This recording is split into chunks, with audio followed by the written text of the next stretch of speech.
assunto que será tratado hoje é uma continuação do vídeo sobre o espírito da pedofilia na sociedade de religia e o assunto hoje tem uma pequena mudança, uma pequena nuance no tema, que é o espírito subliminar da pedofilia nos vídeos da Sofia. Porque devido à extensão e à importância deste assunto, nós vamos produzir este segundo vídeo, porque o primeiro teve a ver com o facto deste espírito da pedofilia começar no topo da pirâmide por aqueles que governam a sociedade da religia. Por isso este pecado não é apenas um pecado dos fracos, mas antes é um espírito, é um comportamento que possui e energiza a sociedade da religia. Este segundo vídeo é para tratar sobre matéria e publicações que são produzidas em que há aqui um subliminar espírito de pedofilia nos vídeos para criança. E além disso, iremos também tratar da grande hipocrisia que tomou conta dos homens que governam esta corporação religiosa. E o texto base para este assunto tem a ver com Apocalipse 18, versículo 2 a 4, em que diz que Babilónia é morada de demónios e de espíritos impuros escondidos. Por isso, os espíritos impuros e a pedofilia é energizada por um espírito impuro, mas está escondido. Por isso há necessidade de procurar e vamos encontrar. E estes dois vídeos têm como objetivo alarmar as pessoas para sair o quanto antes da sociedade da religia. Porque este assunto foi trazido no início à atenção em resposta a uma observação de uma irmã Cláudia que vive na Madeira, em que ela deixou a sociedade da vigia e disseram-lhe que quem saísse da sociedade da vigia iria ficar em situação pior. E usaram o texto de Mateus 12, 43 a 45, em que fala sobre um demónio que saiu de um homem, foi para o deserto, e depois, quando voltou, encontrou o homem, ou seja, a casa, varrida e adornada, mas estava vazia. Então, que o demónio vai trazer mais sete demónios como ele, e a situação da pessoa vai se tornar pior do que era antes. Porque quem aplicou este texto não percebe que aquilo que aconteceu com a nação judaica é aquilo que está a acontecer com a sociedade da religia, com os membros da sociedade da religia. Foram pessoas realmente que deixaram de fumar, deixaram de beber, livraram-se da imoralidade e realmente arrumaram e varreram a casa. Mas essa reforma que fizeram na vida pessoal foi uma iniciativa própria da pessoa e não foi uma ação do Espírito Santo. Isto é, o demónio foi-se embora no sentido de já não há práticas impuras, não fumo, não bebo, não há imoralidade, mas a casa está desocupada. Porque quem fez a reforma na casa não foi o Espírito Santo, mas foram iniciativas pessoais. E é isso que está a acontecer com todas aquelas pessoas que pertencem à sociedade da vigia. Essas mudanças são iniciativas pessoais pelo cumprimento de regras e leis e não pela atuação do Espírito Santo no espírito da pessoa, em que faz realmente uma verdadeira e genuína mudança. Tanto que hoje as testemunhas de Jeová fazem lembrar os fariseus, que são muito puritanos, cumprem todas as regras, mas são cruéis e maus por dentro, ao ponto de tratar mal o seu semelhante, o seu irmão, apenas porque pensa de maneira diferente. São autênticos fariseus, ou seja, a casa está varrida, está arrumada e adornada, mas está vazia. E aquilo que vai acontecer é que na grande tribulação, Satanás vai tomar conta da casa e não vai haver hipótese de salvação. Por isso, o conselho e sugestão que nós deixamos é: saiam da sociedade da vigia o mais depressa possível, porque ela vai ser tomada por espíritos impuros, muito brevemente. Na Madeira, já 13 pessoas já abandonaram completamente a sociedade da vigia, de forma formal, escreveram uma cartinha. Aqui no continente está a acontecer também um bocadinho de norte a sul, famílias inteiras que estão a preparar-se para saltar fora. É uma questão de tempo e muitas famílias se vão desvincular de forma formal da sociedade da vigia. Uma das coisas que eu queria também deixar claro é que houve uma família na Madeira que se dissociou coletivamente e um desses membros já estava desassociado. E parecia um paradoxo: como é que um desassociado agora assina uma carta que se quer dissociar da sociedade da religia quando ele está desassociado? Não, mas não é nenhum paradoxo, não é nenhuma contradição e faz sentido essa pessoa ter assinado a carta. Porquê? Porque um desassociado ainda continua na agenda dos anciãos para visitas regulares, porque ele foi desassociado por algum tipo de comportamento. Quando ele assina uma carta, ele está a dizer: olha, a partir de agora eu quero sair dessa vossa agenda de visitas regulares. Acabou, está bem? Estou completamente desvinculado. Por isso, com essa carta assinada, essa pessoa sai completamente dessa agenda protocolar do Corpo de Anciãos. Por isso, se essa pessoa for visitada no futuro para voltar para a organização, quer dizer, vocês já não têm lá a carta, não sabem ler, ou querem que eu vos faça um desenho. Se for preciso, eu escrevo uma carta com um desenho. Acabou. Por isso, não é um paradoxo, não é uma contradição, um desassociado assinar uma carta para se desvincular completamente. Era só isto que eu queria esclarecer, e só queria informar que a semana passada já houve outra pessoa, uma irmã, uma publicadora não batizada, que foi ao ponto de enviar uma carta para se desvincular. Ela não era batizada, mas mesmo assim deixou bem claro, num comentário que fez no canal do YouTube, que enviei ontem a minha carta. E eu perguntei, mas eras uma publicadora não batizada, certo? Ele disse, sim, era, mas na mesma fiz. O que é que esta atitude revela? Que esta pessoa não deixou a Sociedade Televigia porque ficou fraca ou porque perdeu a fé. Não, ela deixou bem claro que eu não quero ter nada a ver com a Sociedade Televigia. Por isso o que esta pessoa fez, e merece elogios, o mal foi arrancado pelo raiz. Acabou a Sociedade Televigia, não batam à porta para voltar para dentro dessa organização. Vamos então passar ao assunto em questão, que tem a ver com o espírito subliminar da pedofilia nos vídeos para crianças na Sociedade Televigia, que são os vídeos do Pedro e da Sofia. O que vou passar a seguir tem a ver com um laudo do FBI, em que foi uma informação que foi passada ao público, em que os pedófilos se identificam e se comunicam entre si nas redes sociais por meio de simbologia. E foi passado um documento, e este documento foi trazido à atenção num programa, num documentário espanhol. Eu vou-vos passar esse documentário, um trecho deles, em que trata que existem alguns símbolos em que os pedófilos se identificam nas redes sociais. Por isso, quando vocês virem estes símbolos, cuidado, vocês podem estar a lidar com um pedófilo. Vamos então ver este documentário. Decía Milva que comienza a salir a la luz porque los pedófilos se mantienen ocultos, pero hay símbolos que los identifican según sus preferencias sexuales. Mauro, sí. Contanos, pues la verdad que nosotros sinceramente estamos... Sí. No entendemos nada de esto. No, claramente por eso recurrimos al FBI, que tiene en su manual una serie de advertencias, detalle, y en este caso puntual, lo que hacen es decirnos, explicarnos que hay símbolos y logos que tienen que ver con la pedofilia, donde los pedófilos se reconocen a sí mismos con esa simbología. Entonces, el FBI alerta y dice, por ejemplo, de izquierda a derecha, el primer símbolo que vemos, que uno podría decir Especie aquí, de triángulo, un triángulo azul. para ser concretos, de color azul, boy lover, es original, esta es, claro, porque así se llaman los pedófilos. Por ejemplo, el psicólogo social Jorge Corsi, detenido hace varios años, en sus propias redes sociales se bautizaban ellos como los amantes de chicos, como si esto estuviera legitimado y solo se tratase de una preferencia sexual. Acá habla de chicos varones, quienes se identifican con este símbolo, eligen en su preferencia sexual, delito, chicos varones. Seguimos con la simbología. El corazón de color rosado, para mi modo de ver, mariposa. Nada. La mariposa, y este es el dato que llama la atención, Es una locura. es el símbolo que le encontraron en su Facebook al pediatra. Él mismo lo publicó exactamente el 10 de mayo. Ahora, Muy Sin llamativo. ninguna aclaración, sin ninguna mención.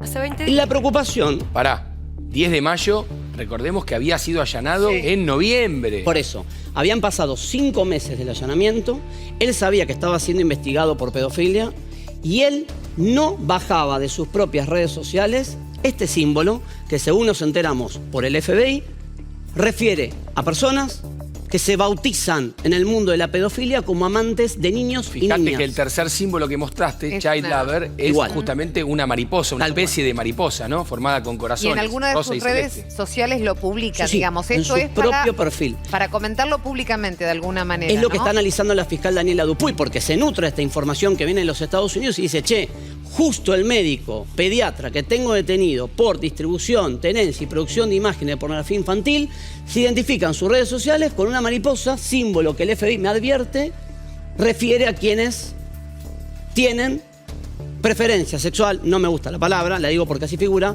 Sí, por claro. niños y niñas. Delito, insisto, delito. Preferência sexual, nada, delito. Então este programa neste canal espanhol trouxe à atenção o laudo do FBI com alguns símbolos que são usados para os pedófilos se comunicarem e se identificarem. E um deles é este símbolo. Este símbolo pode ser visto, por exemplo, aqui nesta criança, está vestida, provavelmente uma criança que é um modelo, mas tem aqui o símbolo da pedofilia. Muito provavelmente esta criança é uma vítima deste tipo de abusos. E conforme é sabido de todos, a Igreja Católica é uma das religiões que afirmam ser cristãs com mais casos de abuso de menores. É curioso que em 2019 o Papa Francisco, no Dia Mundial da Juventude, quando visitou o Panamá, as suas vestes tinham alguns símbolos e um deles era este, que é o símbolo de abuso de menores. É curioso como é que há descarada é colocado este tipo de símbolos para identificar organizações e entidades que estão envolvidas com o abuso de menores. Infelizmente, este tipo de comportamento não é apenas uma característica da Igreja Católica, mas muito provavelmente de todas as outras religiões que afirmam ser cristãs estão contaminadas com este espírito de abuso de menores e, obviamente, a Sociedade de Vigia não é uma exceção. E vamos abrir aqui o laudo do FBI, em que, além destes símbolos que foram mostrados, há também um símbolo que é este. E fazendo uma breve pesquisa sobre este símbolo na internet, podemos encontrar isto num site espanhol, que é o Popular, em que identifica alguns símbolos usados pelos pedófilos. E estão aqui alguns, e o que nós queremos destacar é este que está aqui, do lado direito, que este símbolo é para pedófilos que preferem crianças muito mais pequenas. É conhecido como Little Boy Lover. É uma espiral azul. Curiosamente, ao percorrer os vídeos do Pedro e da Sofia no site jw.org, nós encontramos este símbolo de apetite por crianças mais pequeninas na mochila da escola da Sofia. Nós vamos ver o vídeo 43. Será que Jeová responde às nossas orações? Pode ser. Vamos lá, meninos. Já chega. Sofia. A mochila da escola da Sofia, que ela carrega às costas, se repararem, tem aqui o símbolo. É para o teu lugar. Hoje vocês vão aprender como é que... Depois foi ao tabernáculo e o Elias estava lá. Ele era o sumo sacerdote. Vê-se também aqui mais à frente.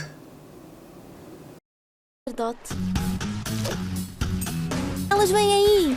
Vamos embora. É visto aqui também. Olha só quem é ela. São elas. O que é que se passa? O que é que queres, Ângela? É visto aqui também. Olha, queria saber se por Eu gostava de perguntar aos senhores que desenham os vídeos do Pedro e da Sofia por que razão é que eles colocaram um símbolo de pedofilia, de apetite por crianças mais pequenas, na mochila da escola da criança Sofia. Porque é que o fizeram? E notem, isto não é um erro de casting, porque isto é visto várias vezes. Vamos ver outro vídeo, a lição número 3, ore sempre a Jeová. Esteja onde eu estiver, posso orar. Sempre que... Ao segundo 15, vemos aqui a Sofia deitada numa cama. E agora notem, temos aqui 3 vezes repetido o símbolo de pedofilia, apetite por crianças mais pequenas, na cama da Sofia. E, curiosamente, o símbolo está repetido 3 vezes. E que também não deixa de ser curioso que este símbolo, invertido, parece um 6. O que faz 3 vezes 6, 6, 6. É curioso isto acontecer, principalmente para pessoas que têm olho clínico, porque quem está ligado à arte pensa de maneira diferente, pensa um bocadinho mais à frente, e o porquê deste tipo de simbologia, o símbolo da pedofilia, apetite por crianças mais pequenas, está repetido 3 vezes e que parece o 666 se virarmos ao contrário. E aparece mais de uma vez, vemos um pouco mais à frente eu neste vídeo. quiser, posso orar. Quando o dia nasce de noite, ao deitar, Deus está perto. E lá está mais uma vez o símbolo de pedofilia, de apetite por crianças mais pequenas, na cama da Sofia, repetido 3 vezes, 999, se invertermos é 666. São formas de comunicação subliminares para quem quiser entender.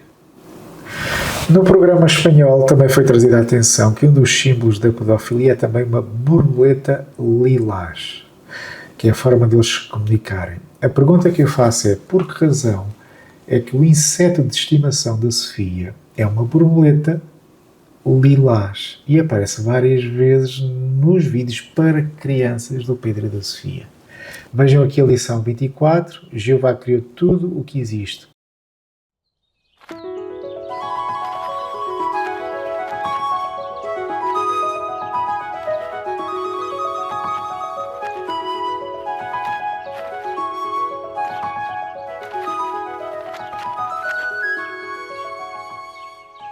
Uau, que linda que ela é! O porquê de uma borboleta e lilás? Por que não uma borboleta amarela? Creme? Castanha? Porquê lilás? E a borboleta lilás aparece em vários vídeos, várias vezes, conforme podemos ver aqui A neste. borboleta mãe tem de encontrar uma folha boa para pôr os ovinhos, porque a folha vai ser a comida dos bebés dela.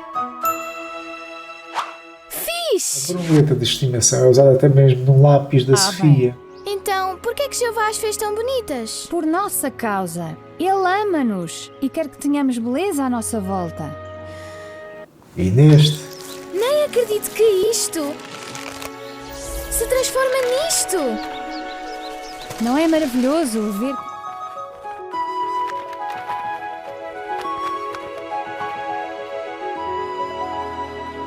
não deixa de ser curioso que no vídeo lição número 3, ore sempre a Jeová, a borboleta aparece no momento mais vulnerável de uma criança.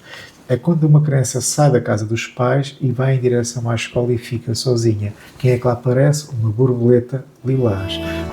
Coisas lindas como a criação, agradeço no meu coração. Notem que isto é colocado aqui no momento mais vulnerável de uma criança. É quando a criança sai da casa dos pais e fica sozinha em direção à escola. Esta é a altura em que os predadores atacam. E é curioso a criança estar a ir para a escola, na paragem do autocarro, e aparecer então a borboleta lilás como um símbolo de um predador que vai então atacar a criança, a sua presa. Por que razão é que está este tipo de conteúdo nos vídeos para crianças da Sociedade de Vigia? Por que razão? E a pergunta que nós fazemos também é: por que razão o inseto de estimação, que todas as crianças têm um animal de estimação, por que razão o animal de estimação da Sofia não é um cão, não é um gato, mas é uma borboleta? É um inseto de estimação. Qual é? Uma borboleta. E para agravar as coisas é uma borboleta lilás. Por que não uma borboleta amarela? Por que não uma borboleta creme, castanha, cheia de cores? Não. Lilás. Quando nós sabemos que a borboleta lilás tem a ver com pedofilia. Por que razão? Quem desenha estas coisas, quem estuda estas coisas, por que razão é que insere este tipo de conteúdo para vídeos de crianças?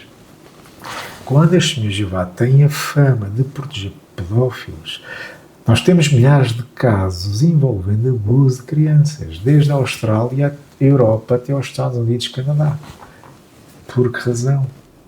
O que é que se está a passar com a Sociedade de Vigia? Eu não tenho dúvidas, e obviamente isto é uma conclusão muito particular, que o espírito que energiza a Sociedade de Vigia é um espírito impuro, conforme diz Apocalipse 18, de 2 a 4. Há espíritos escondidos, e este espírito impuro da pedofilia começa no topo da pirâmide, lá em cima, naqueles que tomam a dianteira, naqueles que gerem a Organização Mundial da Sociedade de Vigia.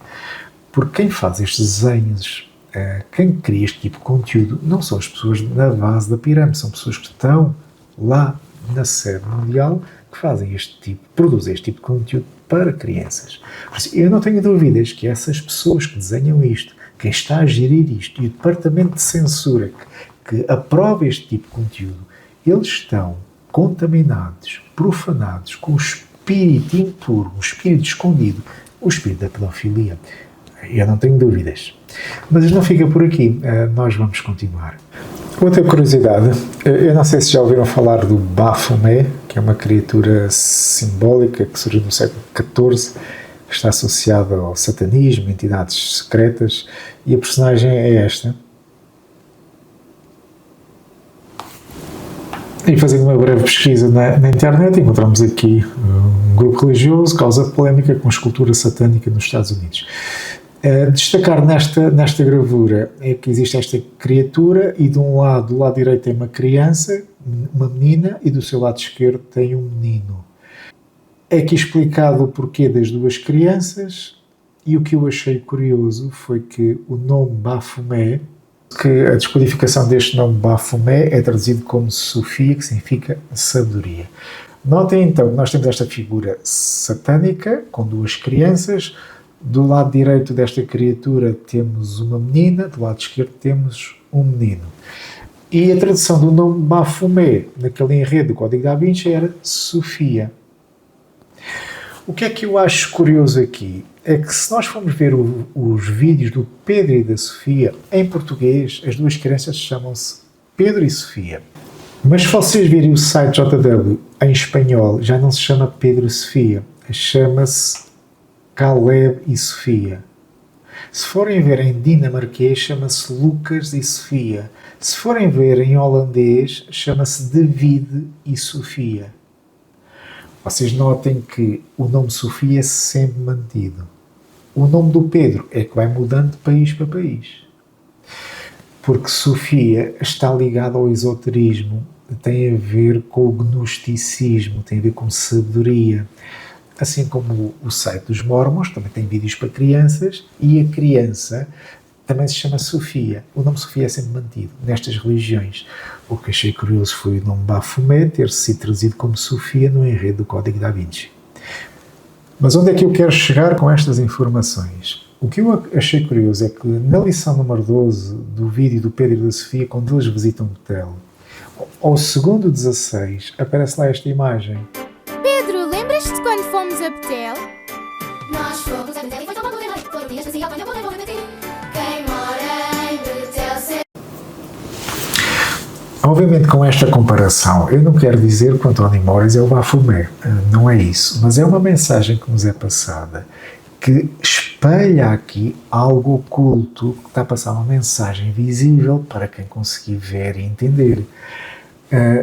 Notem similaridades. Nós temos o Baphomet, que traduzido pode significar Sofia, pelo menos no enredo do Código da Vinci.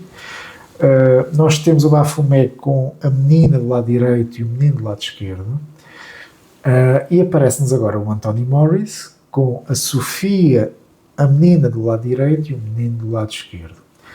E por favor, vocês juntem peças, porque o nome Sofia é sempre mantido nos vídeos da Sociedade de Vigia. O nome do Pedro vai mudando de acordo com o país. Além disso, vocês já ouviram falar da inteligência artificial, e já está estabelecido que quando a inteligência artificial for estabelecida e se tornar senciente, ela será manifestada de uma forma de um humanoide feminino. E o nome desse humanoide será Sofia. Por favor, vocês juntem as peças e vejam que algo menos inocente está aqui envolvido. E, obviamente, quem entende esse tipo de mundo oculto e as elites que se comunicam por meio destas mensagens, onde deixam também a sua marca d'água, é bastante evidente que a sociedade de Vigia está minada, está energizada por um espírito místico, esotérico, ocultista. Nós só temos é que juntar as peças. E depois temos um quadro completo sobre aquilo que se está a passar com a sociedade de Vigia. E nós já fizemos aqui 2 vídeos. A questão número 15, que tem a ver com o ocultismo na sociedade de Vigia, e depois fizemos a parte 2, questão 15, parte 2, que é o satanismo na sociedade de Vigia.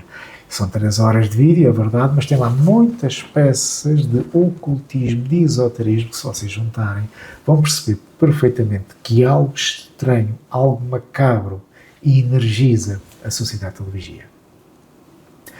É só quem não quer ver, porque as coisas estão claras. Mesmo que alguém escape mentalmente do exemplo que nós acabámos de dar, e obviamente este exemplo não tem poder se não estiver associado com outros, por isso este exemplo que nós demos isolado vale o que vale, mas quando nós juntamos com as várias peças que temos fornecido, por favor, juntem as peças e vejam que algo energiza a sociedade da vigia, e não é o Espírito Santo. Não é o Espírito Santo. O Espírito Santo não tem nada a ver com este tipo de enredos. Nada. E estas mensagens subliminares são passadas como marca d'água a quem realmente serve a sociedade da vigia.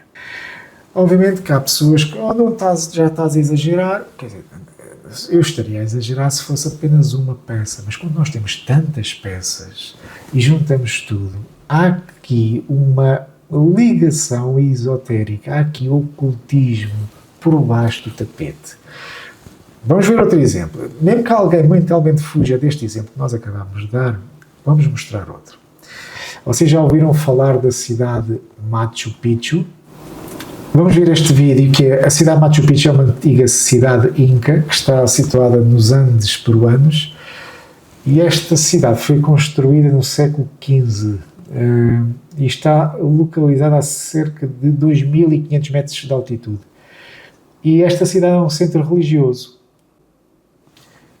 E esta cidade era praticada lá o culto do sol, em que eram feitos sacrifícios humanos, inclusive sacrifícios de crianças.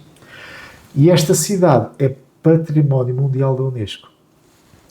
E é comum que estudantes em medicina no Peru e na América Latina visitem esta cidade de Machu Picchu, façam uma cerimónia como parte de uma celebração para a formatura destes estudantes de medicina. Eles comemoram este marco na sua carreira.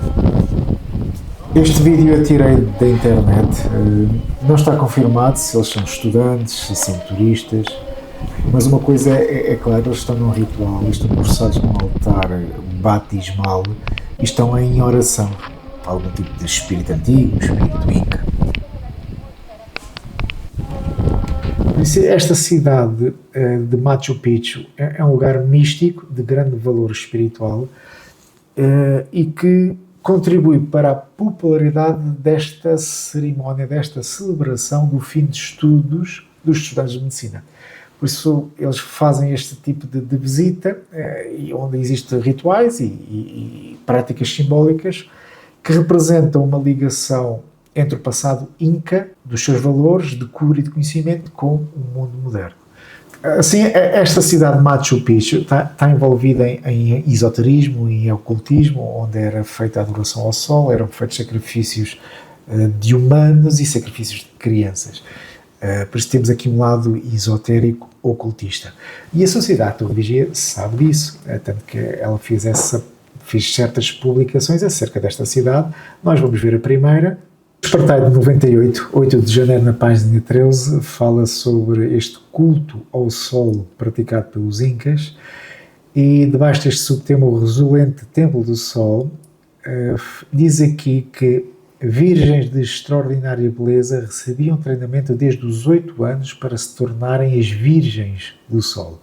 As evidências arqueológicas indicam que os incas também ofereciam sacrifícios humanos. Sacrificavam crianças aos apos, os deuses das montanhas. Cadáveres de crianças foram encontradas congeladas nos picos andinos. Esta publicação deixa claro que havia virgens desde os 8 anos de idade que eram preparadas para serem as virgens do sol. Por isso mostra aqui crianças que eram usadas para este tipo de rituais e que diz aqui que sacrificavam crianças aos deuses das montanhas. Em resumo, a sociedade de Torre de Vigia sabe muito bem que a cidade de Machu Picchu era um centro religioso, onde era praticada a adoração ao sol. Havia um sumo sacerdote que sacrificava brutalmente humanos, arrancava-lhes o coração ainda pulsante para oferecer como sacrifício. Eram feitos sacrifícios de crianças. Meninas de 8 anos de idade eram preparadas para serem as virgens do sol, onde foram encontrados vários restos mortais destas meninas crianças. Por isso, não há dúvidas que a cidade de Machu Picchu tem uma origem satânica. Embora hoje seja um local turístico, Mas muitas dessas visitas a Machu Picchu têm aqui um lado esotérico. Portanto, os estudantes em medicina vão lá fazer uma cerimónia para fazer aqui uma ligação entre a cultura inca e as terapias usadas com o mundo moderno da medicina. Por isso, a Sociedade Religiosa sabe que Machu Picchu tem um lado esotérico, ocultista. Não há dúvidas disto, certo? Então vamos ver mais um vídeo. E o vídeo que vamos ver é do Pedro e da Sofia. E o tema é Deus faz crescer. Vamos ver o vídeo. Sofia! A Sandra e a Camila estão quase a chegar. O que é que eu vou fazer? Sabes, eu às vezes também fico nervosa. Vamos parar por aqui. Este é o quarto da Sofia. E a pergunta que fazemos é: por que razão um póster da cidade ocultista de Machu Picchu está num quarto para crianças? Nós gostávamos de perguntar aos senhores que desenham os vídeos do Pedro e da Sofia por que razão num quarto para crianças é colocado um póster da cidade esotérica de Machu Picchu, uma cidade que serviu como um centro religioso, onde havia lá a adoração ao Deus Sol, onde eram sacrificados humanos brutalmente, onde lhe eram arrancados os corações como sacrifício, onde eram preparadas meninas de 8 anos para serem as virgens do Sol, onde eram sacrificadas crianças. O que é que um póster desta cidade esotérica, Machu Picchu, está a fazer no quarto da Sofia? Vamos abrir aqui um parênteses com relação àquilo que está envolvido com a profanação do corpo de crianças. Nós estamos a par que no mundo religioso e espiritual a proteção de crianças é sagrada. Porquê? Devido à sua pureza, inocência e vulnerabilidade. Por isso, qualquer violação desta inocência é considerada uma profanação, um ato profundamente contrário ao que é considerado divino e moralmente correto. Tanto que o Senhor Jesus disse certa vez: a menos que vocês deem uma meia volta e se tornem como crianças, vocês não podem entrar no reino. Porque é que Jesus está a dizer isso? Tem a ver com a pureza e inocência que é necessário para alguém poder entrar no reino dos céus. E Jesus outra vez disse: deixai vir a mim as criancinhas, porque o reino dos céus pertence a tais. E há aqueles que se comportam como elas. Por isso, mais uma vez, Jesus está aqui a comparar as crianças à pureza e à inocência. Por isso, qualquer abuso de crianças é um sacrifício do que é puro, inocente e vulnerável. Por isso, o corpo de uma criança é um simbolismo forte e é considerada a melhor oferta que pode ser dada aos deuses, como ao deus Baal, por exemplo. Porque é profanação máxima da pureza. Eu não sei se vocês sabem disto, se não, espero que não saibam disto. Nos rituais satânicos, a oferta mais valiosa que se pode dar a Satanás é sacrificar uma criança no ventre da mãe. Ainda não nasceu. É a oferta mais valiosa que se pode dar a Satanás. Porquê? Porque é o estágio de vida mais puro que existe. É uma criança que ainda não nasceu. Até são engravidadas mulheres de propósito para que depois possam sacrificar os bebés no ventre nesses rituais satânicos. Isto é verdade. Por isso, uma criança no ventre da sua mãe encontra-se no estágio mais puro da vida humana. Por isso, o aborto que é praticado hoje pela medicina moderna não passa de um sacrifício e de uma oferta aos deuses, seja o deus Baal, seja o Esculápio, seja quem for. Por isso, a profanação de uma criança, quer pela violência lá dos rituais, em Machu Picchu, quer seja pelo abuso sexual, é sempre um ato de violação extrema contra a pureza, inocência e vulnerabilidade.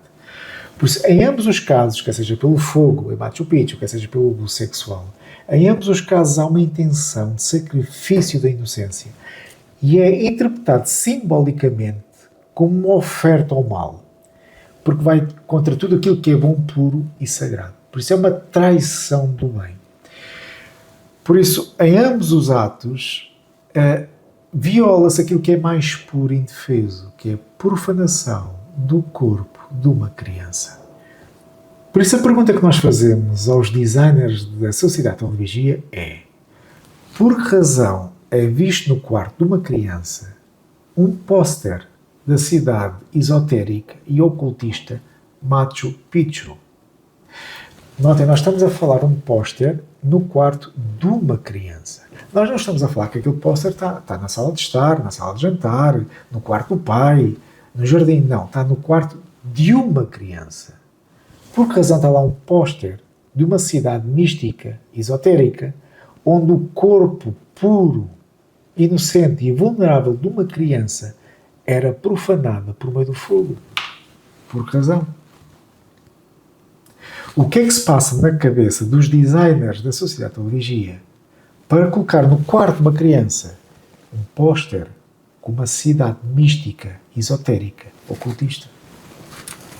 Por que é que isto acontece? Juntem as peças todas. Isto são marcas de água, de forma muito subliminar. Quem quiser que entenda, mas está aqui o patrocinador oficial do nosso trabalho.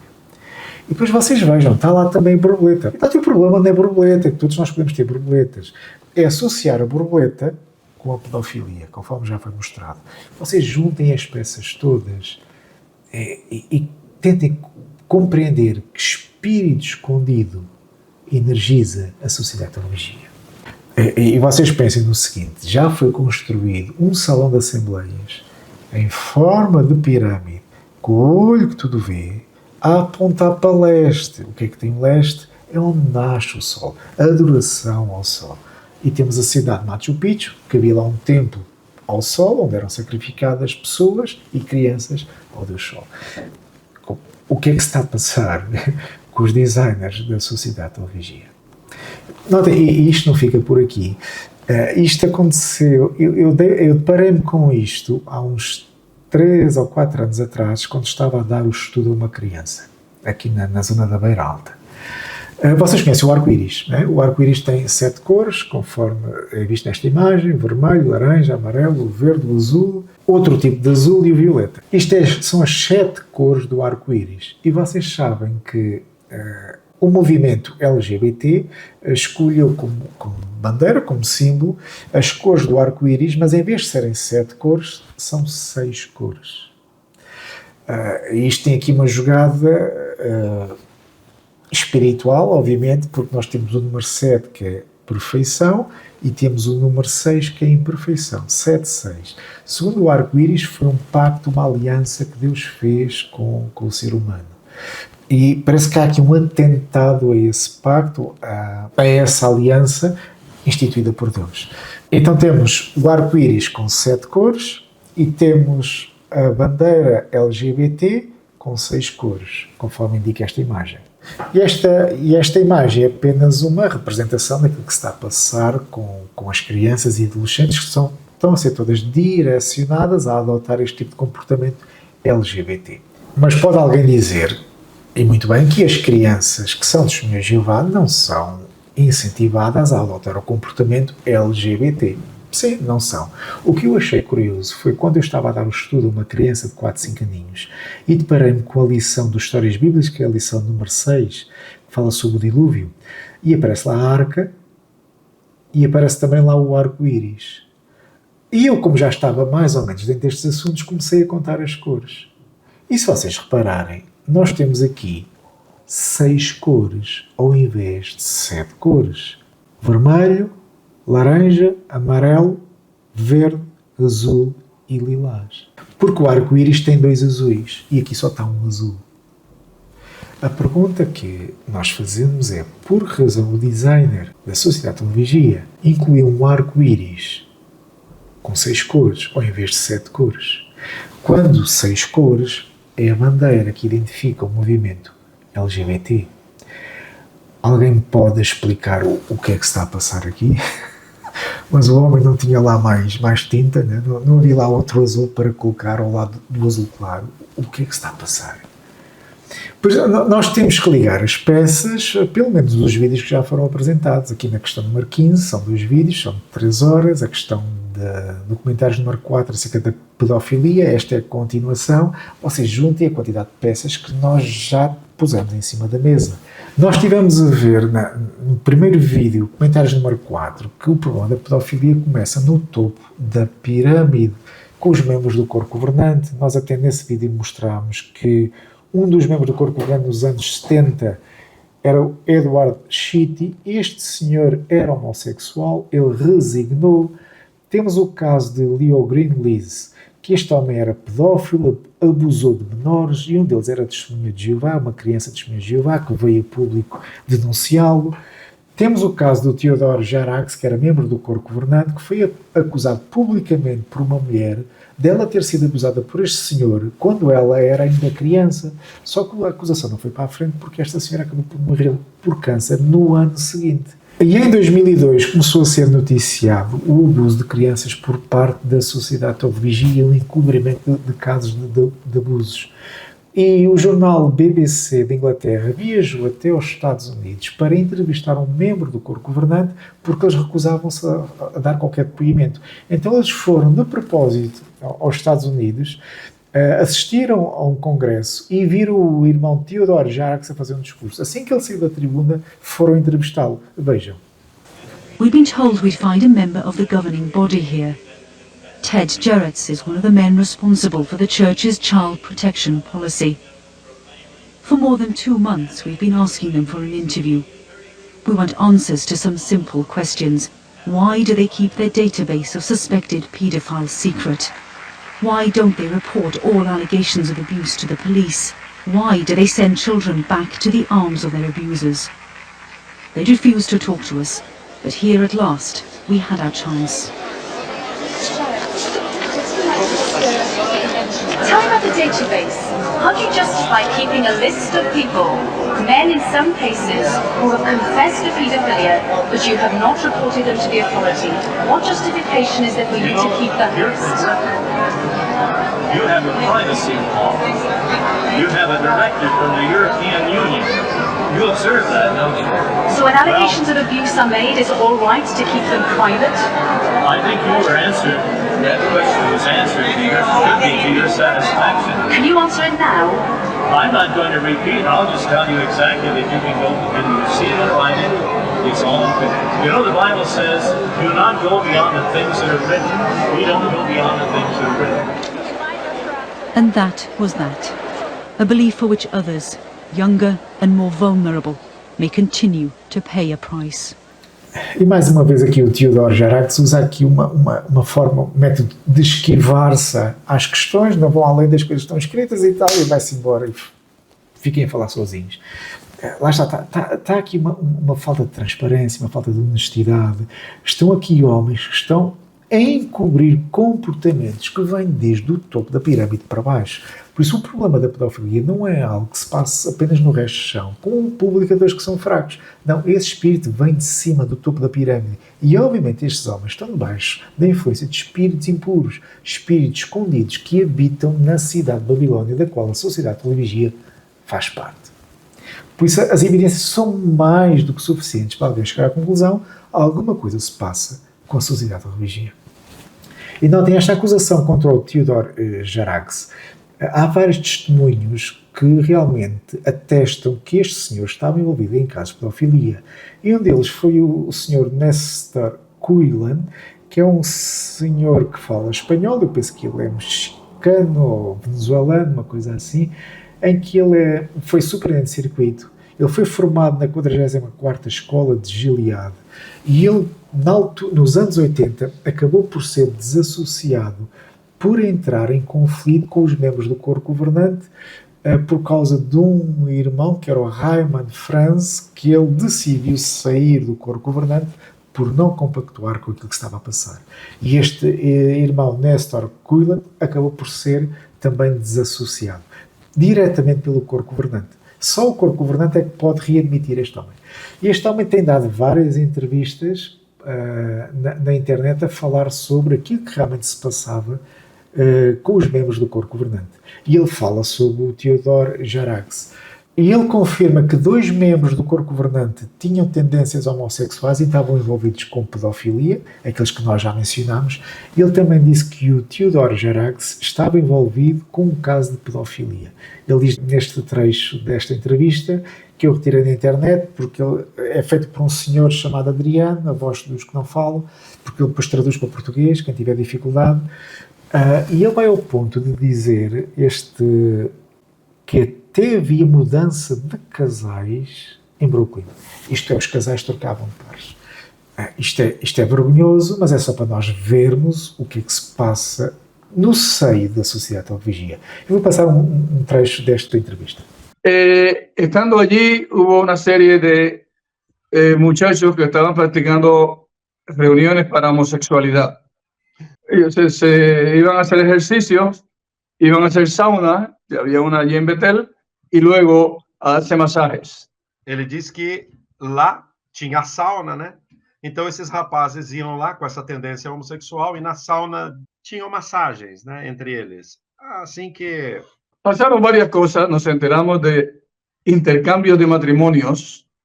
Ele diz também que lá aconteceu troca de casais dentro da sede mundial, de betelitas que trocavam casais lá, hein? Dentro da sede mundial de Brooklyn. Había mucha inmoralidad. Estando allí, enviaron a Inglaterra a un miembro del cuerpo gobernante que era homosexual. Ele disse que dentro da sede mundial havia muita imoralidade e que, estando ele ali, enviaram para Inglaterra um membro do corpo governante que era homossexual. Podes descer o nome dele? Greenlees. No, estaba Greenlees y había otro más. Greenlees? Y otro más había, pero no me acuerdo el nombre. Greenlees era de Canadá. ¿Ah? Greenlees? Sí, Greenlees era de Canadá. Y otro era, no me acuerdo el nombre ahora, de Inglaterra. Sim. Um era canadense e outro inglês. E os dois eram homossexuais. E um era membro... os dois eram membros do corpo governante ou só um? Los dos. E o outro era da Inglaterra, que ele não está lembrando o nome agora. Não era Harax? Não, algo ese assim. estaba envuelto supuestamente con pedofilia.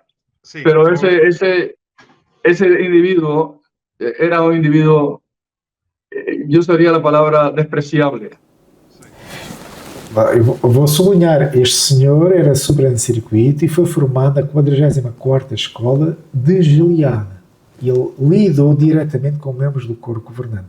Por isso é mais um testemunho. E há vários neste sentido. Há vários livros escritos por pessoas que estiveram em Brooklyn, escreveram livros e que atestam este tipo de comportamentos. Mas só para nós termos uma ideia de que este comportamento sexual doentio que se passa em Brooklyn, agora será em Warwick, é notório num vídeo interno, em que quando alguém é aceito para viver em Betel, tem que obedecer alguns protocolos, tem que ler ali as regras e tem direito também a uns vídeos explicativos sobre normas comportamentais. O que eu achei nojento foi o vídeo que eles passaram, que todos os betelitas têm que ver que são aceitos em Betel. E o vídeo fala sobre comportamentos sexuais. We welcome you, dear sisters, to Bethel. There is no reason to be embarrassed about what we're going to discuss. Avoid short skirts or dresses above the knee. Some outfits are designed to feminize a man's appearance, as homosexuals try to do, especially displaying the buttocks and genitals. The buttocks and genitals. The buttocks and genitals. Is this the unclean habit of self-abuse or masturbation? Masturbation is the stroking or rubbing of the genital organs, commonly resulting in an orgasm.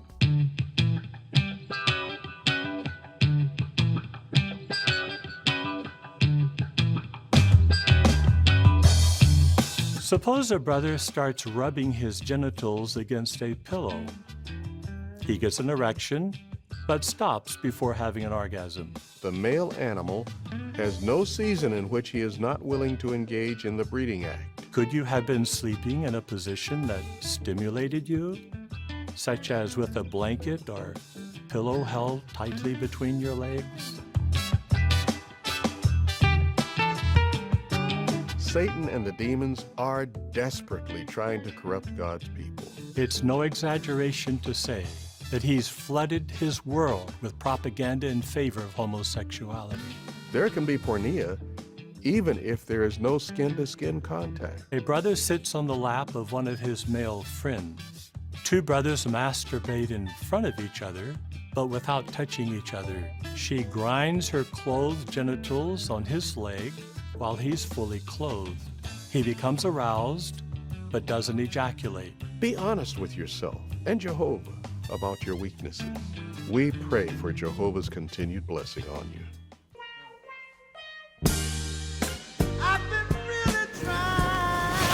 O que eu acho caricato é que este vídeo é mostrado a pessoas que são aceites em Betel e betelitas. E, obviamente, um betelita, alguém que é aceito para viver em Betel, tem que ter uma espiritualidade acima da média. Por isso, esse tipo de pessoas tem que saber comportar em sociedade e tem que ter um comportamento moral, mesmo quando está sozinho, que não levante muitas dúvidas. Como é que é possível que alguém que vá para Betel tenha que levar com este tipo de conselho? Como é que a pessoa se comporta a nível sexual, cuidar como é que dormes, com as almofadas, o relacionamento homossexual, por isso quando vocês estão juntos têm que ter cuidado. Espera aí, mas nós estamos a falar para quem? Nós estamos a falar para alguém que vai ser aceito num bordel? Mas, espera aí, mas que conversa é esta? Isto dá para perceber que o espírito, aquilo que se passa dentro da sociedade de televigia, dentro da sede mundial, desde a homossexualidade, desde a troca de casais, desde outro tipo de práticas, como, por exemplo, pedofilia, no caso do Greenwich, que acaba por violar uma criança em Betel, é necessário dar este tipo de conselho. Isto dá para perceber que tipo de ambiente se vive lá dentro. Isto é a mesma coisa que vocês convidarem alguém para a vossa casa. E se, olha, antes de entrar na minha casa, tens que saber comportar, não faças isto. Quando fores à casa de banho, não faças aquilo. Quer dizer, mas espera aí, mas que ambiente é este que se vive na tua casa ao ponto de haver necessidade de quem é convidado para a tua casa tenha que ser lembrado sobre esse tipo de comportamento? Nós estamos a entender o que é que se poderá estar a passar no seio da sociedade de televigia. Eu não tenho dúvidas de que a sociedade de televigia é habitada por espíritos impuros escondidos. E estão bem à vista. Quem quiser ver, está bem à vista. Foi lembrado no vídeo passado, no comentários número 4, a parte 1, que o Anthony Morris foi acusado por uma senhora, Bertolomo, que ele foi cúmplice de permitir o abuso de crianças na congregação, porque fechou os olhos. Por isso é mais que evidente que há um espírito impuro que tomou conta dos homens da liderança da sociedade de vigia. Provas de homens com tendências homossexuais e tendências pedófilas. E a prova disso é que esse tipo de espírito deixa-te à base ao resto do chão. E, obviamente, os publicadores nas congregações, um por outro, têm este tipo de comportamento. Tanto têm existido casos de abuso de menores desde um lado do mundo até o outro, desde a Austrália até os Estados Unidos e Canadá. A sociedade de vigia é habitada por um espírito impuro de pedofilia. Digno de nota é a sociedade de vigia a ter este comportamento como padrão, porque isto é um padrão de comportamento, e depois tem ousadia de criticar nas suas publicações a Igreja Católica por escândalos de abuso sexual. Isto é de uma hipocrisia de tal magnitude que até enjoa, até dá vontade de vomitar. Vejam um exemplo das críticas que a sociedade de vigia tem feito à Igreja Católica. Isto está numa Despertai de 89, 8 de novembro, na página 28, e o tema é escândalo sexual da Igreja. Eu vou apenas ler algumas frases. A primeira diz aqui: durante anos os sacerdotes católicos romanos e outros trabalhadores da Igreja nas paróquias da Terra Nova cometeram repetidos abusos sexuais contra dezenas de menores, a maioria rapazinhos, muitos deles sendo órfãos sob os cuidados de seus atacantes. Mais à frente, um total de 17 sacerdotes e outros afiliados à Igreja já foram indiciados. Foram abaladas a fé e a confiança de muitos católicos em seus sacerdotes. Muito perturbadora é a acusação de que os abusos sexuais na Igreja não só são algo antigo, mas também, geralmente, têm sido encobertos e o sacerdote ofensor simplesmente transferido para outra paróquia, onde às vezes cometeram novas ofensas. Os acontecimentos recentes colocaram todos os sacerdotes sob uma nuvem de suspeita declarada ou tácita. A mensagem parece ser: não se pode confiar em ninguém a não ser em si mesmo e em Deus. Este tipo de artigo, a criticar a Igreja Católica de abusos de menores, quando a própria sociedade o vigia, é um péssimo exemplo nesta área. Ao ponto de, neste artigo, trazer a atenção que os sacerdotes têm usado de criancinhas, isto já vem de longe, e depois encobrem esses abusos, e depois são transferidos para outras paróquias, onde nessas paróquias também continuam os abusos. E já ninguém pode confiar neles, né? Já ninguém pode confiar nos líderes da Igreja Católica. Diz o Rotondo, porque não te vestes tu. Quer dizer, como é que é possível, quando a sociedade torrevigia sabe, né, que no seu seio existe este tipo de comportamento pelos seus líderes, membros do corpo governante, nos anos 80 já foram acusados de pedofilia e têm a ousadia de colocar informações como estas a acusar outras religiões. E olhem, lá está, a verdade vem sempre ao de cima, e este tipo de religião hipócrita, como a sociedade religia, acaba, conforme diz a carta de Pedro, tudo será exposto no tempo devido. E devido àquilo que aconteceu na Austrália, a Comissão Real Australiana, em que trouxeram à atenção escândalos sexuais em várias religiões, e obviamente a sociedade religiosa estava envolvida. E nessa altura, em 2015, então chegou-se à conclusão que só os Testemunhas de Jeová tinham ocultado 1006 casos de abuso de menores que nunca foi reportado às autoridades. Mas depois escrevem informações em que a Igreja Católica omite os seus abusos quando eles fazem o mesmo. O que é interessante é que esta audiência foi tornada pública para que todas as pessoas tivessem acesso e chegou mesmo a ser noticiado cá em Portugal na SIC Notícias, e vamos ver um pouco da reportagem. A comissão que investiga os abusos sexuais na Austrália, não restam dúvidas, as testemunhas de Jeová no país nunca comunicaram nem uma só queixa ao longo de 6 décadas. E foram muitas. Evidence will be put before the Royal Commission that of the 1,006 alleged perpetrators of child sexual abuse identified by the Jehovah's Witness Church since 1950, not one was reported by the Church to secular authorities. Os responsáveis pelas testemunhas de Jeová na Austrália não só escondem a existência de abusos, como confirmam ter destruído as provas porque assim manda a tradição. We don't want our wives knowing what our stuff, what sort of things we're dealing with. We don't want other people in the congregation coming across that information. And would you do the same thing today if someone came and reported to you a serious allegation of sexual assault? Would you destroy any notes? Yes, that's our practice. As testemunhas de Jeová estão na Austrália desde o fim do século XIX, têm cerca de 68 mil membros ativos.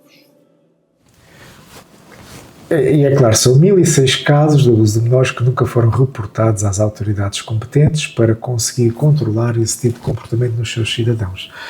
Eu tive a oportunidade de assistir a esta audiência, há mais de 30 horas, na altura eu estava em Porto Santo, e quando assisti a isto, eu fiquei estupefacto, mas como é que isto pode estar a acontecer com o povo exclusivo de Deus, o povo santo e puritano de Deus? Pois, mas foi uma peça essencial para eu entender hoje o que é que se está a passar com a sociedade de vigia.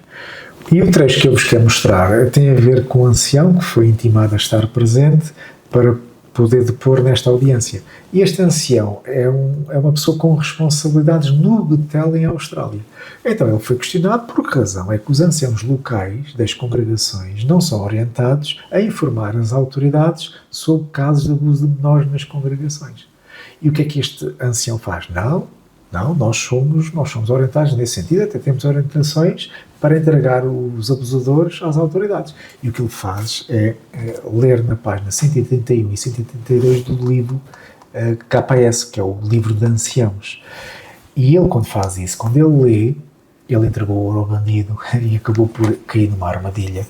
Mas vamos primeiro ouvir a defesa deste ancião e o argumento que ele apresenta, que realmente os anciãos entregam os abusadores às autoridades. I'd read from the Elder's Handbook, the bit that I wrote.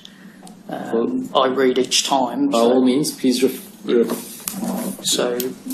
us to it. E aquilo que ele vai ler, eu vou tirar uma cópia aqui ao livro de anciãos em português para vocês acompanharem na tela. Follow along where it says child abuse is a crime, never suggests to anyone that they should not report an allegation of child abuse to the police or other authorities. If you're asked, make it clear that whether to report the matter to the authorities or not is a personal decision for each individual to make. There are no congregation sanctions for either decision. Elders will not criticise anyone who reports such an allegation to the authorities. If the victim wishes to make a report, it is his or her absolute right to do so. But we repeat the advice in every case. Do whatever it takes to make sure that the child is not in a situation where they can come to harm. Este ancião, ao puxar do livro de anciãos e ler o parágrafo 19 da página 132, acabou por entregar o ouro ao bandido. Porquê? Porque ele realmente leu o parágrafo, não o leu todo com a mesma ênfase, leu apenas umas partes, e o procurador, que representa o Ministério Público da Austrália, na altura não apanhou. Mas depois ele, de certeza que foi ler sozinho depois aquele parágrafo. E numa audiência mais à frente, ainda no mesmo dia, volta a interrogar este senhor e chamou a atenção para a verdadeira prática dos anciãos locais com relação a informar ou não as autoridades superiores sobre o abuso de menores. Vamos ver. And if I can take you to your Shepherd the Flock handbook, that's tab 120 at page 131. And you explained earlier that this is looking at paragraphs 18 and 19. From here is what you explain, the generic advice you give, and it's based on what's written here. And you'll see in paragraph 19. Então ele vai abrir o livro de anciãos e ler aquele mesmo parágrafo que o ancião tinha lido na outra audiência. E vai lê-lo agora corretamente e vai enfatizar aquilo que devia ter sido enfatizado. Just below the bold it says, if you are asked, make it clear whether to report the matter to the authorities or not as a personal decision. And I suggest to you that that's where the truth lies. The truth, in fact, is that you tell your elders, if you are asked. A ênfase que o procurador está a fazer é na palavra se lhe perguntarem, isto é, se uma vítima de abuso sexual lhe perguntar se deve ou não deve reportar isso às autoridades, se lhe perguntar, você pode dizer que é uma decisão pessoal, mas é se lhe perguntar, porque se não lhe perguntar, não diga nada. E é isto que o procurador insistiu. Vamos ver. But that's where the truth lies. The truth, in fact, is that you tell your elders, if you are asked, make it clear that whether to report the matter to the authorities or not is a personal decision, and that it's not something that you tell them in every case, not something that the elders are instructed to tell the families in every case, that it's their absolute right to deal with the authorities. Do you accept that? No. Não, esta dá para rir. O procurador diz, vocês, isso não é um método padrão, vocês só informam a pessoa que pode reportar às autoridades se lhe perguntarem. É isso ou não? Ele diz, não. Não. Porquê é que ele diz que não? Vamos continuar a ouvir. Is that another document that needs to change then? Yes, I think earlier, if I can, I recounted under oath what we do and what we say, and have acknowledged that we certainly need to put these references together and document what is actually done, and I apologise that that's not the case. Então, o que ele diz como defesa, não, mas nós temos outras referências que não estão aqui no livro, que nós usamos também, e essas referências junto com o livro, então nós temos as orientações completas. Lá está, mas eu posso dizer que isso é mentira. Porquê? Eu tenho aqui o livro, e aquilo que ele está a referir tem a ver com referências, que nem todos os anciãos fazem isso, mas eu tinha um cuidado de colocar todas as referências, vocês estão a ver aqui estes papéis, isto são referências, que vamos adicionando ao livro. Eu dava-me este trabalho, todas as referências eu colocava-as, certo? Porque eu era muito usado em comissões judicativas, comissões judicativas não, comissões judiativas, porque aquilo não são comissões judicativas. Aquilo é o sistema judaico em ação, fecha uma pessoa numa sala, 3 pessoas, não há hipótese de advogado de defesa, não há audiência de público, não há nada. E aquilo que os 3 marmães decidirem, está decidido. Por isso é comissão judiativa. tivesse a responsabilidade de participar nessas comissões e não só também em comissões de apelação, quando as pessoas apelam de uma decisão de desassociação. E eu era convidado também a fazer parte dessas comissões de apelação. Por isso eu tinha que andar com estes assuntos sempre atualizados. E posso-vos dizer que aqui na página 132 há aqui algumas atualizações, sim, mas a seguir o parágrafo que foi lido foi este, o 19. E nesta página a única atualização é esta que está aqui na nota, que eu vou tirar uma foto e vou mostrar. Portanto, embora investiguem cada alegação, os anciãos não estão autorizados pelas Escrituras a tomar a ação congregacional a menos que haja confissão ou 2 testemunhas confiáveis. Isto foi considerado na Escola do Ministério do Reino em 2012. Por isso, esta nota é para o parágrafo 21, que está aqui ao lado, e não para o parágrafo 19. Por isso, este senhor, que é responsável lá em Betel, do departamento não sei qual é, está a mentir. Porque não havia nenhuma referência em 2015 com relação ao parágrafo 19. Por isso, aquilo que está no parágrafo 19 é, se lhe perguntarem, se a vítima que foi abusada lhe perguntar, você então pode dizer que ele pode ir às autoridades e que é uma decisão pessoal. Mas não é essa a orientação que se dá a um ancião, que é informar a pessoa que deve ir às autoridades. Que deve ir. E lá está. Vocês habituem-se a olhar para estes homens que estão a noite inteira, que estão de fato e gravata, como lobos de fato e gravata.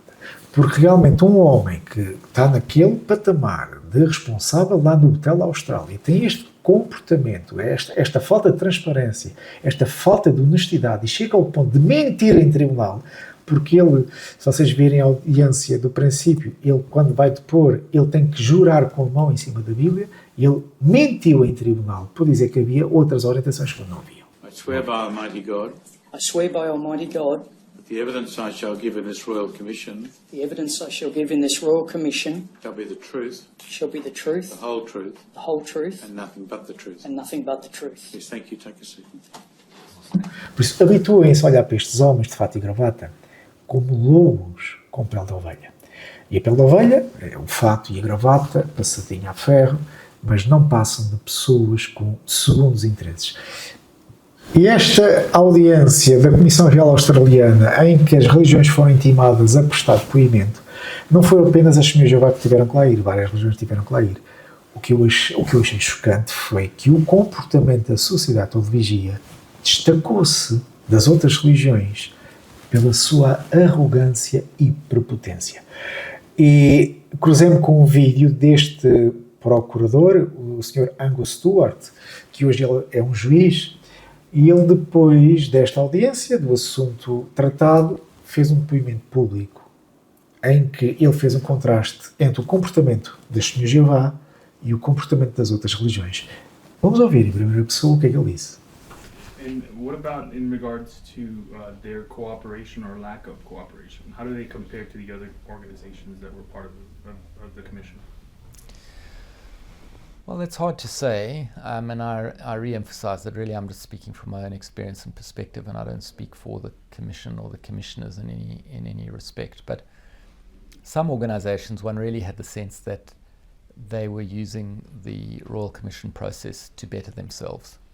They might have resisted the Commission's appointment initially, or at least not been enthusiastic about it. But once it was happening, they recognised that this is an opportunity to really find out, to learn a lot, and to look inwardly at ourselves a lot, and make sure that we are a better organisation on these issues. And so there were organisations where we felt there was a very genuine engagement from them.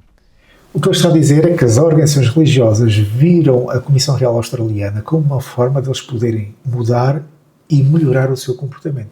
Por isso as outras religiões fizeram uma vénia à atitude da Comissão Real Australiana.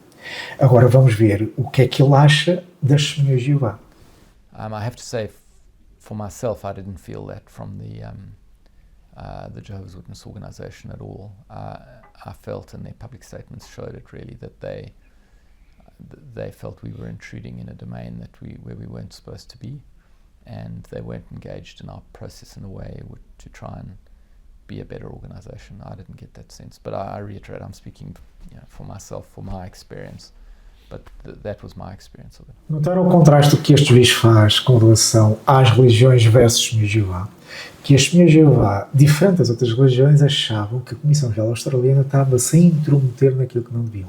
Que as Testemunhas de Jeová nem deviam estar ali. Que eles não viam a Comissão Real Australiana como uma oportunidade deles melhorarem de comportamento, melhorar a sua organização. Não. Vocês estão-se a meter onde não devem. Isto é de uma arrogância, de uma prepotência, é de um espírito farisaico.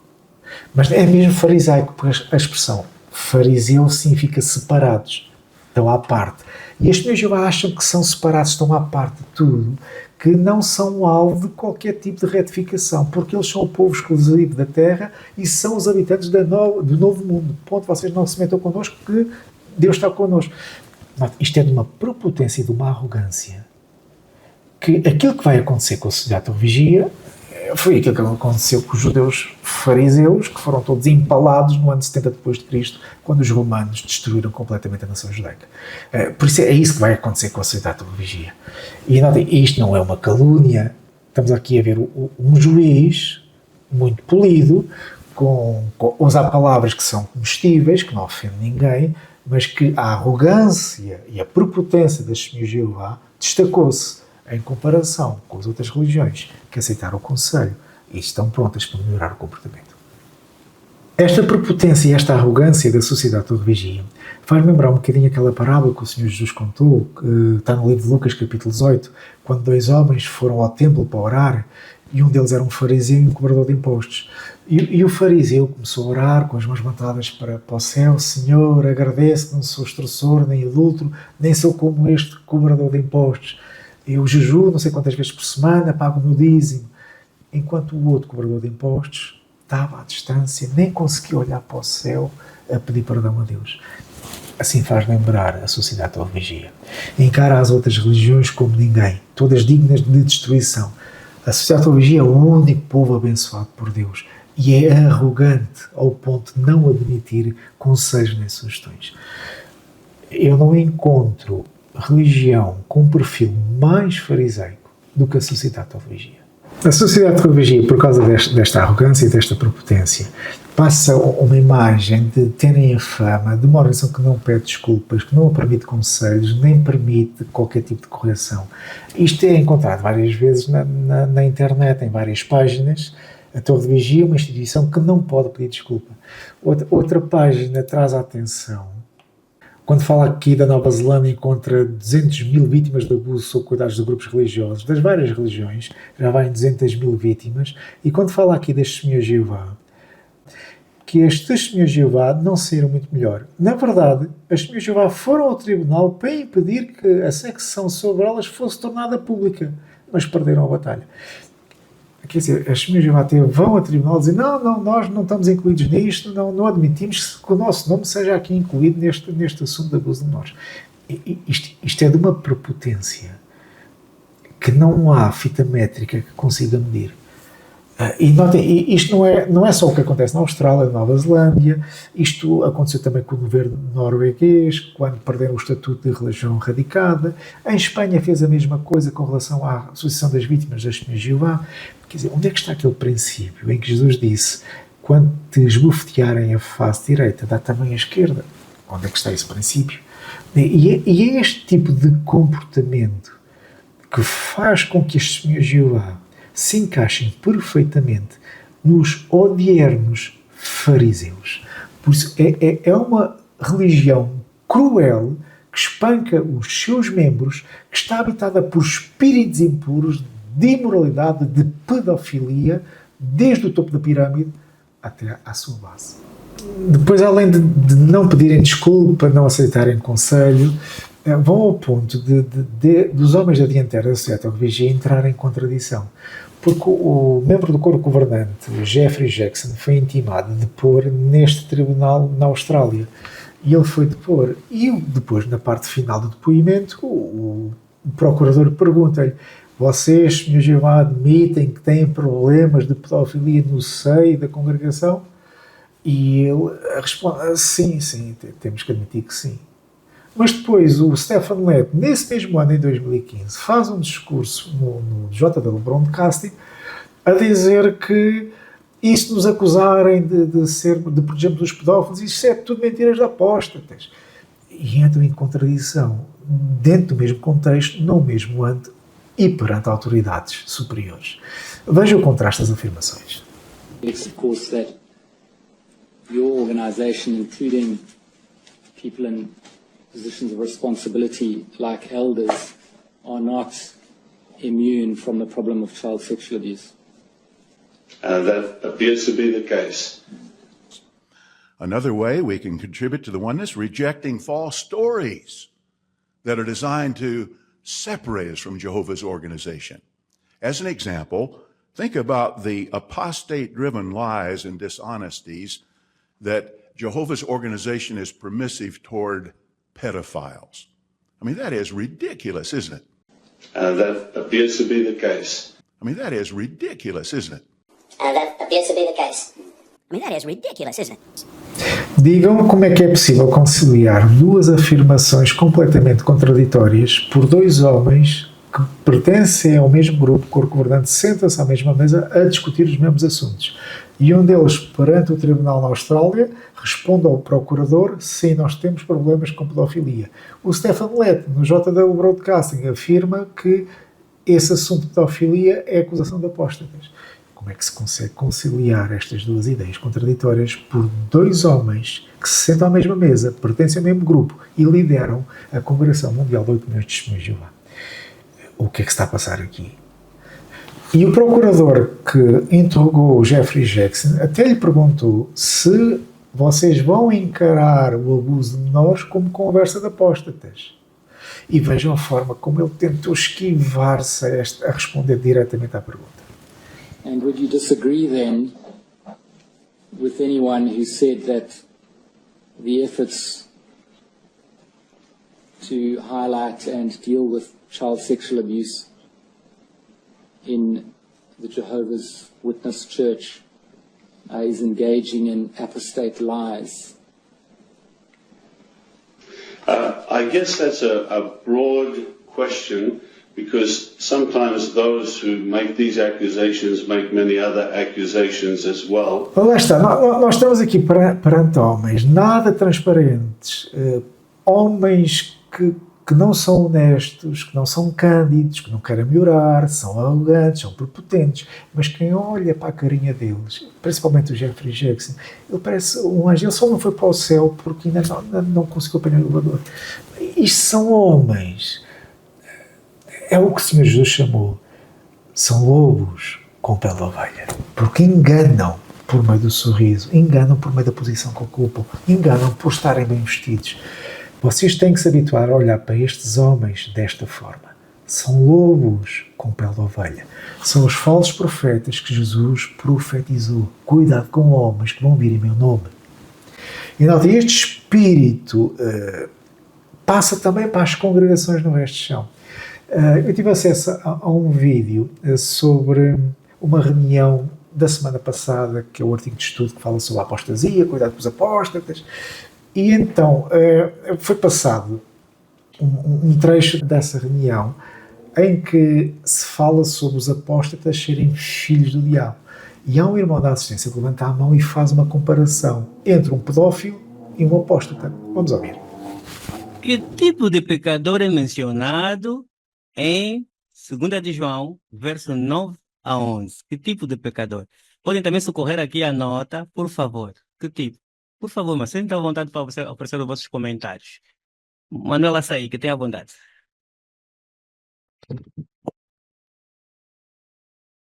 Trata-se dos apóstatas, pessoas que apoiam apostasias e que têm práticas erradas.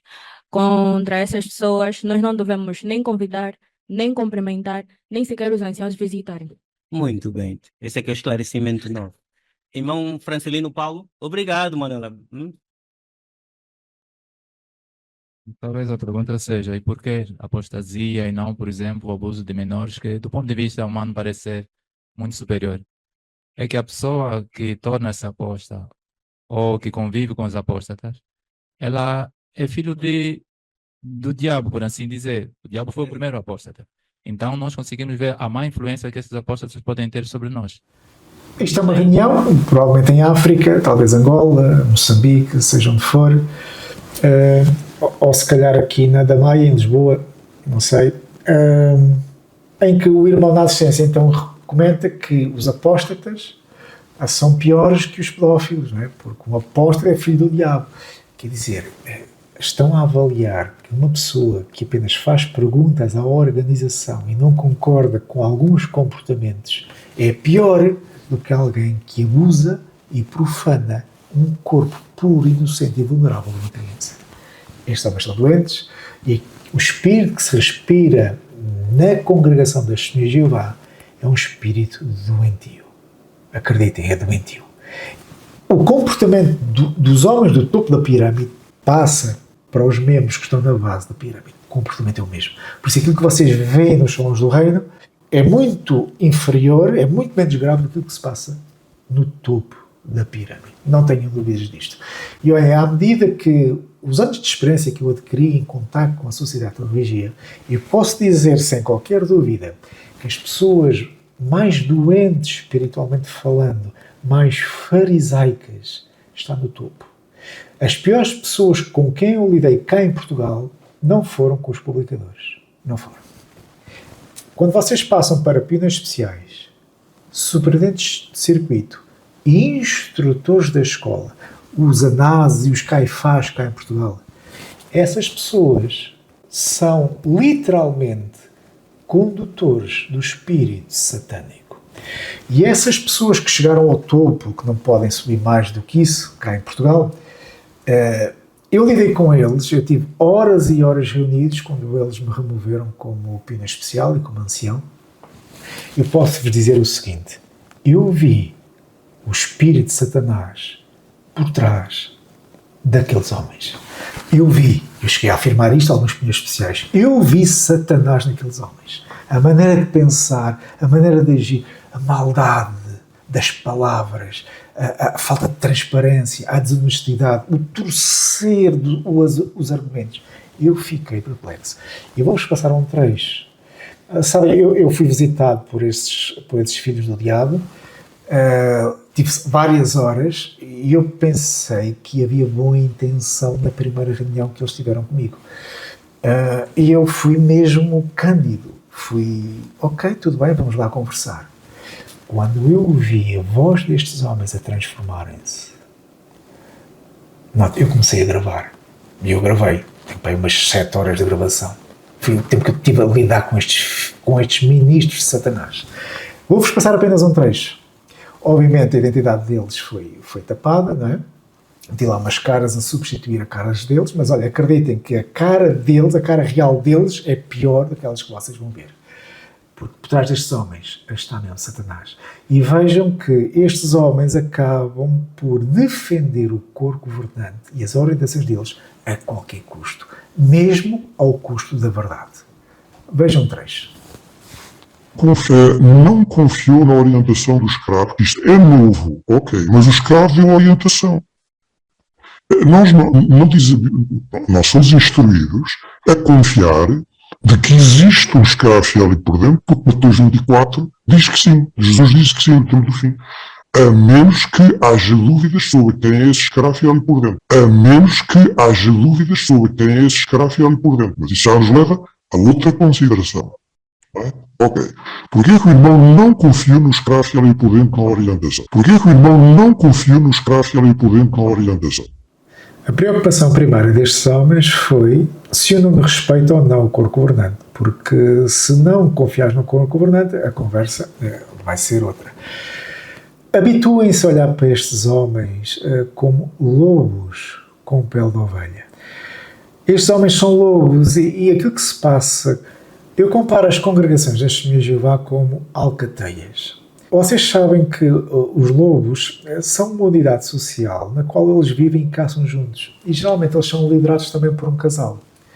E este grupo de lobos organiza-se também de maneira hierárquica. Eles caçam juntos, de forma coordenada e têm um espírito de equipa. Assim se passa com relação às congregações das Testemunhas de Jeová. Também são uma unidade social, também pregam juntos, vivem juntos e são liderados por anciãos especiais sobre este circuito e por aí fora. E eles organizam-se também desta forma hierárquica, assim como os lobos. A sugestão que eu dou é fujam destas alcateias, porque vai chegar o dia em que as ovelhas vão ter que se afirmar como ovelhas. E quando vocês tiverem que se levantar e afirmar como ovelhas, vocês vão estar rodeadas por lobos que não têm qualquer problema em vos martirizar publicamente em prol de uma causa. E a causa que eles têm chama-se JW.org. Eles fazem qualquer coisa para manter o status desta organização. Se eles tiverem que vos devorar, eles devoram-vos. Isso aconteceu comigo, e não só comigo, mas com muito boa gente. Por isso, fujam destas alcateias antes que seja tarde demais. Provavelmente nos próximos tempos vão surgir orientações, novas luzes por parte destes homens que tomam a dianteira na orientação das Testemunhas de Jeová. São pessoas doentes, espiritualmente habitadas por espíritos impuros. A sugestão que é deixada é o seguinte: vocês, o mais rápido possível, cortem elos com estas alcateias. Vocês deixarem de se relacionar com estas alcateias vai ser uma proteção para vocês. Porquê? Porque se vocês estiverem completamente desvinculados, eles não têm qualquer contacto com vocês. E não dá legalidade a Satanás de poder atuar na vossa vida por meio deste elo que se chama sociedade ou religia. Porque quando nós estamos num ambiente, e se esse ambiente for um portal, for uma porta aberta para a influência de demónios, se vocês estiverem nesse habitat, obviamente vocês vão ser prejudicados por isso. Isto vai lembrar um bocadinho um pedófilo que tem a sua casa e o seu quintal. Quando uma criança passa na rua, o pedófilo não tem autoridade legal de se apoderar da criança porque ele está na via pública. Mas se essa criança for convidada a entrar no seu quintal e ela entrar, então o pedófilo passa a ter autoridade legal sobre a pessoa, sobre a criança. Porquê? Porque essa criança está no seu habitat, está no seu espaço. Por isso, aquilo que nós aconselhamos é fujam das alcateias da sociedade de religia. E podemos afirmar isso com base no texto de Mateus 12, 43 a 45, que diz que um espírito impuro vai e volta, e quando voltar, se encontrar a casa novamente vazia, vai trazer 7 demónios e a situação da pessoa torna-se pior do que no princípio. Se alguém quiser saber um pouco mais sobre este texto de Mateus 12, 43 a 45, veja, por favor, o primeiro vídeo sobre a pedofilia, que é o comentários número 4, parte 1. A partir do 45º minuto, há uma explanação sobre a aplicação deste texto. Vão ver, é meia hora, vão ver, para vocês perceberem o perigo em que se encontram as Testemunhas de Jeová. Por isso, Satanás vai voltar, e conforme diz o texto, voltarei para a minha casa de onde saí. Por isso, as Testemunhas de Jeová o que fizeram quando começaram a estudar a Bíblia, mudaram alguns comportamentos, deixaram de fumar, deixaram de beber, deixaram de ter comportamentos imorais, e então o que eles fizeram foi arrumar e adornar a casa.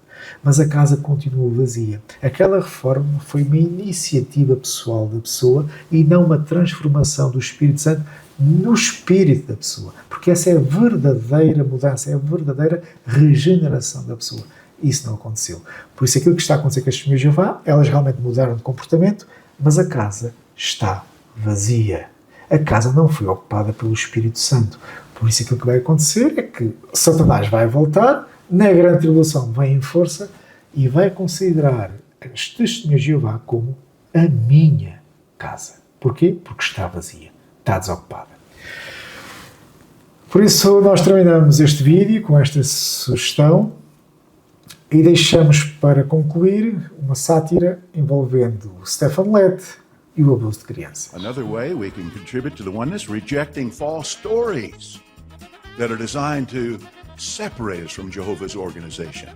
As an example, think about the apostate-driven lies and dishonesties that Jehovah's organization is permissive toward pedophiles. I mean, that is ridiculous, isn't it?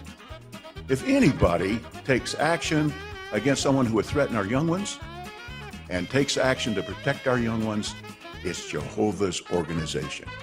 We reject outright such lies.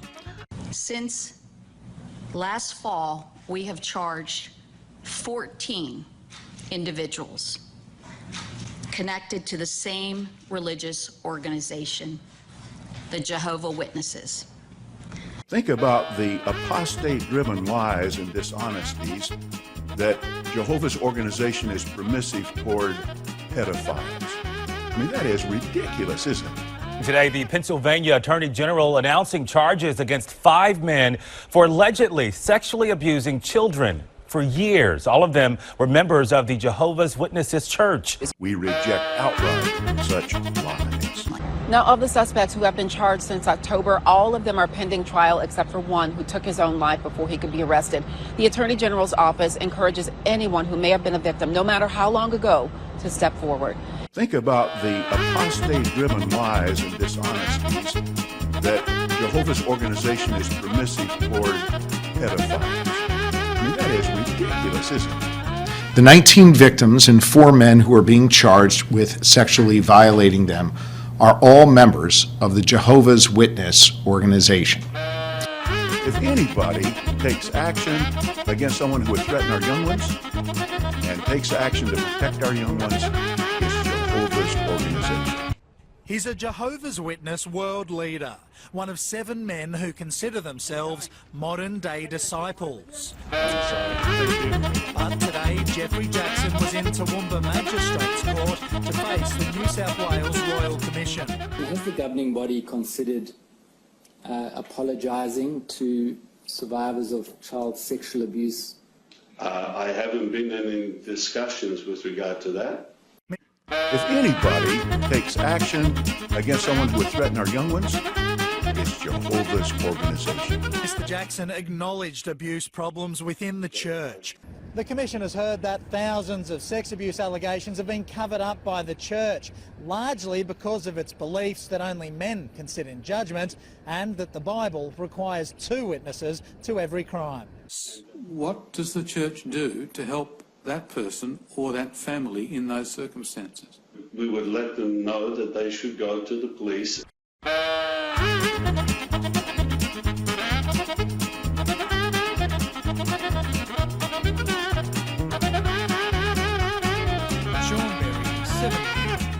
Another way we can contribute to the oneness, rejecting false stories that are designed to separate us from Jehovah's organization. I don't care if you were sexually assaulted as a child by a Jehovah's Witness. The apostate-driven lies and dishonesties that Jehovah's organization is permissive toward pedophiles. We are going to deliver you justice. That is the bottom line. I mean, that is ridiculous, isn't it? If anybody takes action against someone who would threaten our young ones, it's Jehovah's organization. Well, good morning, everyone. We are here today to announce that the 49th investigative grand jury, because in this case, all of the defendants and all of the victims come from the same religious organization, the Jehovah Witnesses. We reject outright such lies.